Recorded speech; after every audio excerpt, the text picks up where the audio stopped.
അപ്പൊ കുറെ ദിവസം 2-3 ആഴ്ച ലാസ്റ്റ് കിടക്കുന്ന വാർഡില് ഞാൻ അമ്മയുടെ അടുത്തിരിക്കുന്നു, ഇവനും എൻ്റെ കൂടെ നിൽക്കുന്നു, ഞാനും ഗർഭിണി.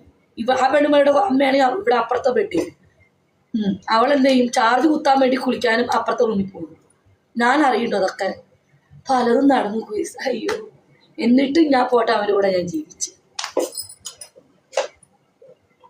അല്ലേ, എന്താ അല്ലേ? ആ തെറ്റ് ഞാൻ ചെയ്തിട്ടില്ല എൻ്റെ പൊന്നേട്ടാ. ഇപ്പൊ ഞാൻ തെറ്റ് ചെയ്തു, ഇപ്പൊ ഓക്കെ. ഇപ്പൊ അവരെന്നെ വേശിയും ഞാൻ അംഗീകരിച്ചു കൊടുക്കും. തീർച്ചയായിട്ടും അവനെന്നെ 10 പേര് കൂടെ കിടന്നു ഞാൻ പറയും, മൈര ഞാൻ കിടന്നു, എന്നെ കൂറ് കൊടുത്തു എന്ന് തന്നെ പറയും. ആ സമയത്ത് അവൻ എന്നെ പറഞ്ഞു കഴിഞ്ഞാൽ അവനെ ചിരവത്തോട് വെച്ച് അവൻ്റെ തലവണ്ടിക്ക് അടിച്ച് ഞാൻ കൊല്ലും. അവനാണ് അന്ന് തെറ്റ് ചെയ്തത്, പെണ്ണുങ്ങളുടെ കൂടെ കിടക്കുന്ന മൈരൻ. ഇപ്പൊ ഞാൻ ആണുങ്ങളുടെ കൂടെ കിടന്നു പറഞ്ഞാൽ ഞാൻ പറയും, ചേട്ടാ ബിബിനെ ഞാൻ കിടന്നു കൂറ് കൊടുത്തിട്ടുണ്ട് തന്നെ പറയും. ഒരു നാണമില്ല. കുടത്തേക്ക് കൊടുത്തു അറിയില്ലെങ്കില്ല.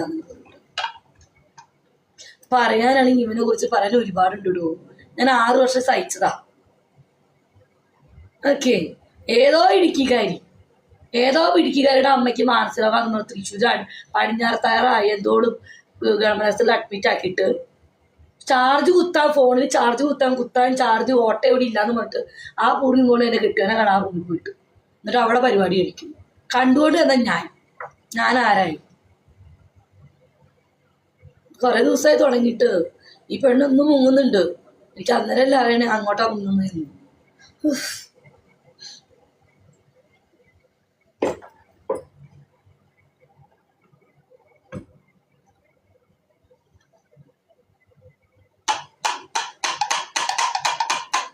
ആ പെണ്ണിന് എന്തൊക്കെ കേടായിരുന്നു.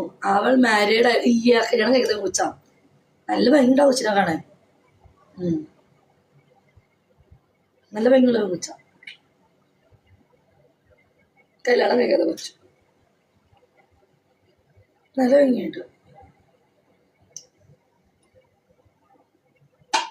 കഥ കഴിഞ്ഞു, ഒരുപാട് ഉണ്ടായിട്ട് അതിനെ ഓർക്കാൻ പോലും വയ്യ.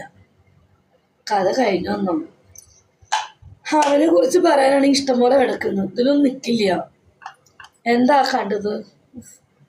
പറയണ കാണാത്ത കാഴ്ച തന്നെ കണ്ടു. എനിക്ക് എന്തൊരു വിഷമം എന്നറിയോ. ഫുഡ് കഴിച്ചോ? എന്തായി?